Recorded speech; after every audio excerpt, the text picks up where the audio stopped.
રાધે રાધે, જય શ્રી કૃષ્ણ.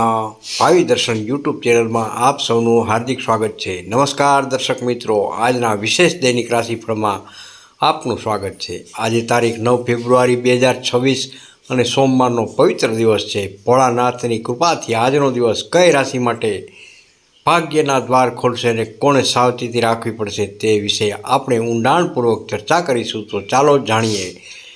મેષ રાશિ.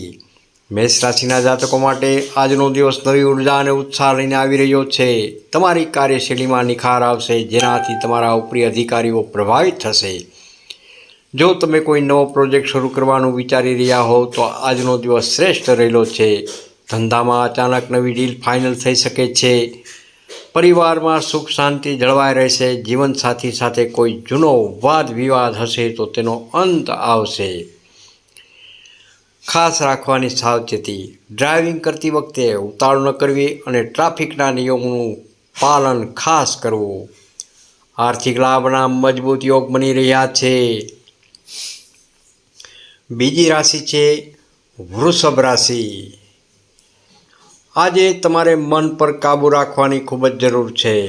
માનસિક રીતે થોડી ચિંતા અનુભવાય, પરંતુ ધીરજ અને સંયમ જ તમારી જીતનું હથિયાર બનશે.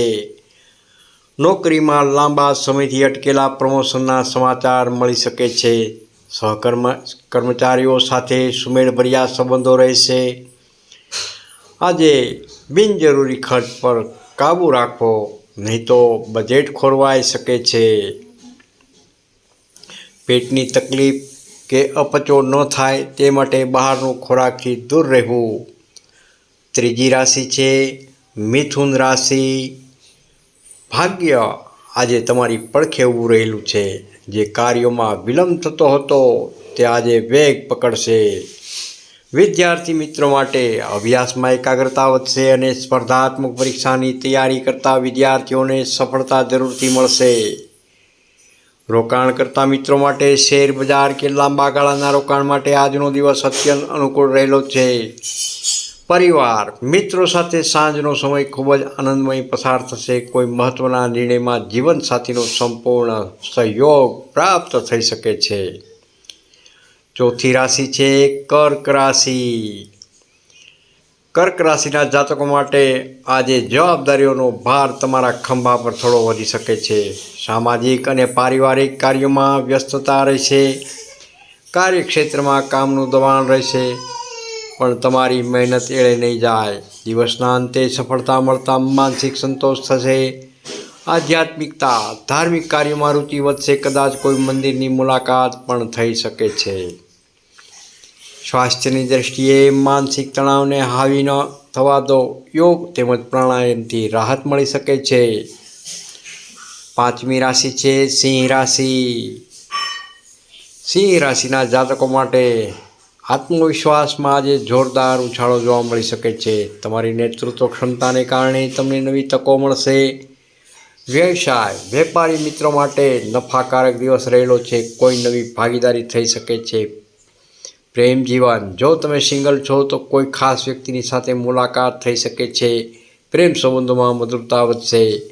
સાવચેતી, તમારા ગુસ્સા અને વાણી પર સંયમ રાખવો ખૂબ જ જરૂરી છે, નહીંતર બનેલા કામ બગડી શકે છે. છઠ્ઠી રાશિ છે કન્યા રાશિ. કન્યા રાશિના જાતકો માટે આજનો દિવસ સખત પરિશ્રમનો રહેલો છે. તમે જે મહેનત છેલ્લા ઘણા સમયથી કરી રહ્યા હતા તેનું સકારાત્મક પરિણામ મળવાનું શરૂ થશે. નોકરી, નવી જવાબદારી મળવાની શક્યતા પણ રહેલી છે, જે તમારા ભવિષ્ય માટે ફાયદાકારક સાબિત થશે. નાણાકીય, આવક અને ખર્ચ વચ્ચે સંતુલન જાળવી રાખવું. બચત પર ધ્યાન આપવું ખૂબ જ જરૂરી છે. પારિવારિક, ઘરના વડીલો સાથે સમય વિતાવવો અને તેમના આશીર્વાદ લેવા તમારા માટે શુભ રહેશે. સાતમી રાશિ છે તુલા રાશિ. તુલા રાશિના જાતકો માટે આજનો દિવસ તમારા માટે ખુશીઓથી ભરેલો રહેશે. સર્જનાત્મક ક્ષેત્ર સાથે જોડાયેલા લોકો મોટી સફળતા મળી શકે છે. નવા ગ્રાહકો સંપર્કો તમારી વ્યવસાયિક પ્રગતિમાં મદદરૂપ થશે. આર્થિક સ્થિતિમાં સુધારો જોવા મળી શકે છે. પ્રેમ સંબંધ, પાર્ટનર સાથે યાદગાર પળો વિતાવશો. સંબંધોમાં વિશ્વાસ અને પ્રેમ વધશે. સાવચેતી, લાલચમાં આવીને બિનજરૂરી ખરીદી કરવાનું ટાળવું હિતાવહક છે. 8મી રાશિ છે વૃશ્ચિક રાશિ. વૃશ્ચિક રાશિના જાતકો માટે આજે તમારે થોડો સંઘર્ષ કરવો પડી શકે છે, પરંતુ યાદ રાખજો કે સંઘર્ષ પછીની સફળતા મીઠી હોય છે. કાર્યસ્થળ, સહકર્મીઓ સાથે નાની નાની બાબતોમાં વિવાદ ટાળવો હિતાવહક છે. તમારી એકાગ્રતા લક્ષ્ય પર રાખો. પરિવારના સભ્યો સાથે મતભેદ થવાની સંભાવના રહેલી છે, તેથી શાંત રહીને વાતચીત કરવી ખૂબ જ હિતાવહક છે. સ્વાસ્થ્યની દ્રષ્ટિએ વધુ પડતા કામના બોજને કારણે શારીરિક થાક અને નબળાઈ અનુભવી શકાય છે. 9મી રાશિ છે ધનુ રાશિ. ધનુ રાશિના જાતકો માટે આજનો દિવસ વરદાન સમાન. ગ્રહોની સ્થિતિ તમારા પક્ષમાં હોવાથી અટકેલી યોજનાઓ ફરી શરૂ થશે. નોકરી અને ધંધામાં તમારી આવડતની પ્રશંસા થશે. આવકના નવા સ્ત્રોત ઊભા થઈ શકે છે. પ્રેમ જીવનમાં ખુશીઓ આવશે. કોઈ નવી યોજના કે પ્રવાસનો પ્લાન બની શકે છે. ખાસ સલાહ, કોઈના પ્રભાવમાં આવીને ઉતાવળિયો નિર્ણય નહીં લેવો. 10મી રાશિ છે મકર રાશિ. મકર રાશિના જાતકોએ આજે લક્ષ્ય પર ધ્યાન કેન્દ્રિત કરવું પડશે. કામ પ્રત્યેની તમારી નિષ્ઠા તમને બીજાથી અલગ પાડશે. સફળતા, ઉચ્ચ અધિકારીઓ તમારા કામથી પ્રભાવિત થશે. પ્રોપર્ટી કે વાહનને લગતા કામકાજમાં સફળતા મળશે. પરિવાર, બાળકો તરફથી કોઈ સારા સમાચાર મળી શકે છે. ઘરનું વાતાવરણ આનંદમય રહેશે. સ્વાસ્થ્યની વાત કરીએ તો તમારી દિનચર્યા નિયમિત રાખવી. સ્વાસ્થ્ય સામાન્ય રહેશે. 11મી રાશિ છે કુંભ રાશિ. કુંભ રાશિના જાતકો માટે પરિવર્તનનો દિવસ રહેલો છે. નવી તકો તમારા દરવાજે દસ્તક દઈ રહી છે. સહકાર, મિત્રો અને જૂના સાથીદારીનો સાથ મળશે, જે તમારા માટે ખૂબ જ ફાયદાકારક રહેશે. વેપારમાં વૃદ્ધિના યોગ પણ બની રહ્યા છે.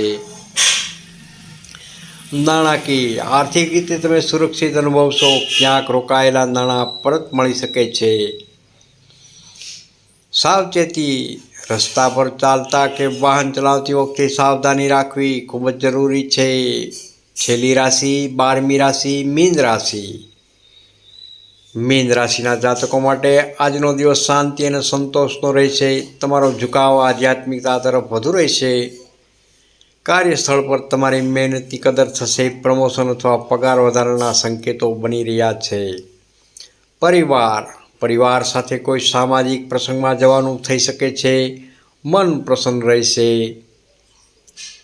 સ્વાસ્થ્યની વાત કરીએ તો માનસિક અને શારીરિક રીતે તમે સ્વસ્થ અનુભવશો. આજનો વિશેષ ઉપાય, સોમવારનો દિવસ ભગવાન શ્રી ભોળાનાથનો છે. આજે મહાદેવને અભિષેક કરવો અને ઓમ નમઃ શિવાય મંત્રની એક માળા કરવાથી તમારા જીવનમાં તમામ કષ્ટો દૂર થશે અને મનમાં અપાર શાંતિનો અનુભવ થશે. પ્રિય દર્શક મિત્રો, જો તમને આ વિસ્તૃત રાશિફળ ગમ્યું હોય તો વિડીયોને લાઈક જરૂરથી કરજો. તમારી રાશિ કઈ છે તે કોમેન્ટમાં જણાવજો અને અમારી ચેનલ ભાવિ દર્શનને સબસ્ક્રાઈબ કરવાનું ભૂલશો નહીં, જેથી તમને દરરોજ આવા સચોટ રાશિફળ મળતા રહે. ભાવિ દર્શન સાથે જોડાયેલા રહો અને આપનો દિવસ મંગલમય રહે તેવી હૃદયથી પ્રાર્થના. રાધે રાધે, જય શ્રી કૃષ્ણ. કોમેન્ટમાં હર હર મહાદેવ જરૂરથી લખજો અને હાઈપ આપવાનું ભૂલશો નહીં.